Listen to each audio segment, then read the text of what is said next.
to IGN's E3 live show, streaming straight to you on e3.ign.com and on YouTube. Kane and Lynch's first game introduced us to a gritty world of co-op violence and mayhem, but let's now see what the dynamic duo has learned since their first outing. Here with us is IO Interactive to show off Kane and Lynch 2 Dog Days. Guys, thanks for joining us. So right now we're taking a look at the story mode, or just a section of it. Maybe you can tell me a little bit about what's going on right now on screen.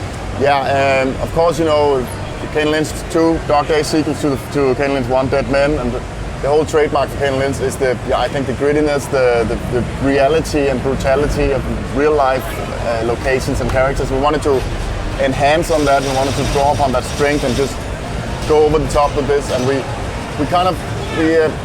invented a new kind of realism. We think we did a lot of research into what is real, and we draw upon inspiration from user-generated content instead of looking at Hollywood movies or other games. So we did a lot of stuff to make it feel like it's been filmed by a random camera, just out of your pocket. This is really happening. This is where you know.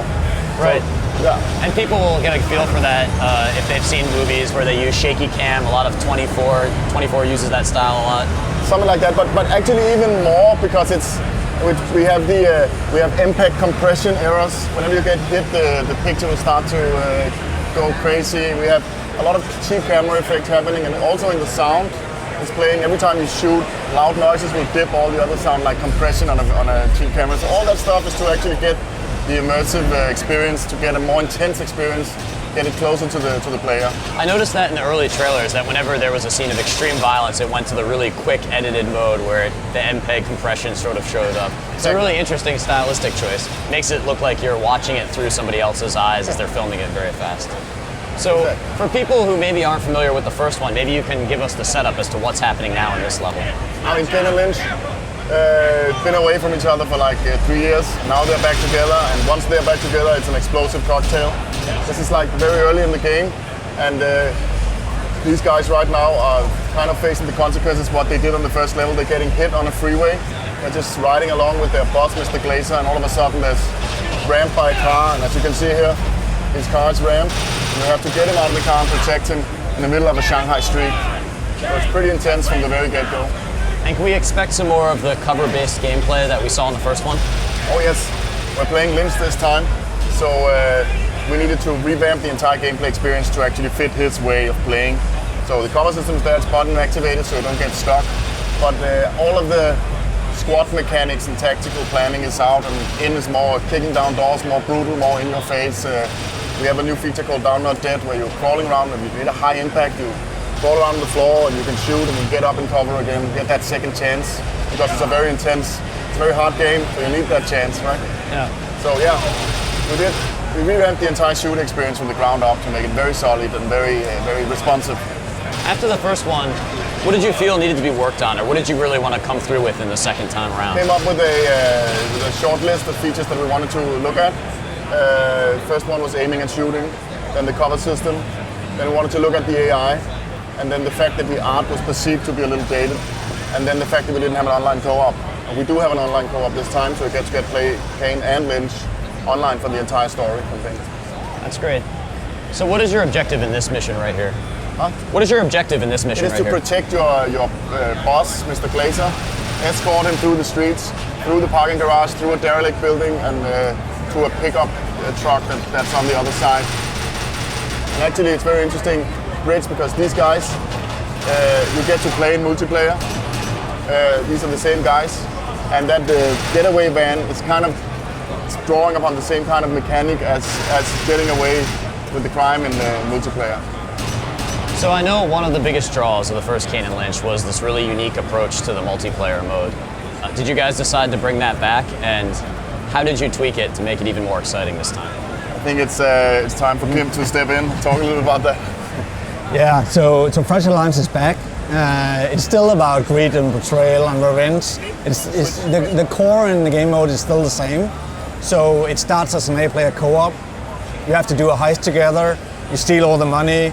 Somebody might get a little more greedy than the others. He might try to betray the alliance, kill one of them, become a traitor, try to escape on his own. But the others, when you die, you come back as a police player.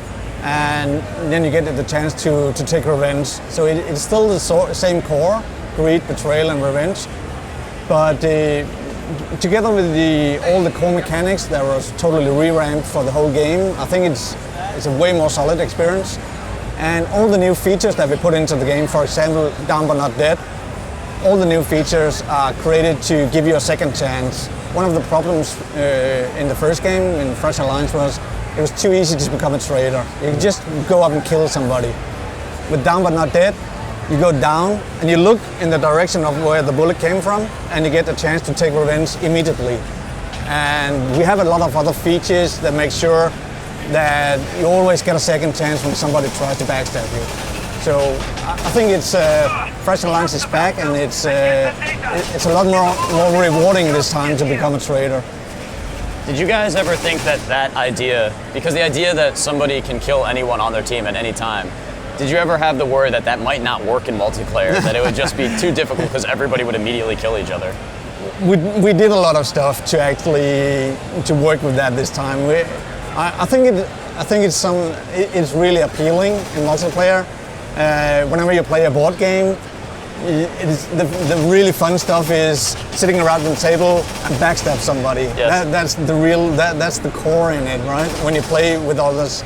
So I think it was never a problem for me to actually implement that in a multiplayer. The problem was more that it was too easy. And this time you cannot kill anyone from your team until the looting has started.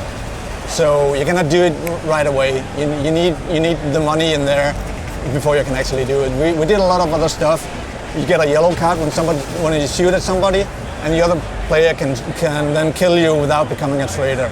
So when you start shooting at somebody, you really have to mean it. Well, it was amazing to me that you got that betrayal system really working well in the first one. It sounds like you've added a lot to sort of tweak and smooth it out. Yeah, we did a lot of play testing, and of course we went online and played it a lot the first time, found all the flaws, ironed it out, and I think it works really well this time. I'm really satisfied with it. Thanks a lot for coming by. I can't wait to jump into multiplayer and betray some of my greatest friends. Back to you, Jess. Thanks for your time, gentlemen. Nothing like a healthy dose of ultra-violence to start off the day. As for you guys out there, remember that you can tweet any comments or suggestions by following our Twitter @IGN, #IGN Live. Coming up next, we're going to take a look at Lara Croft's new outing, so stay tuned.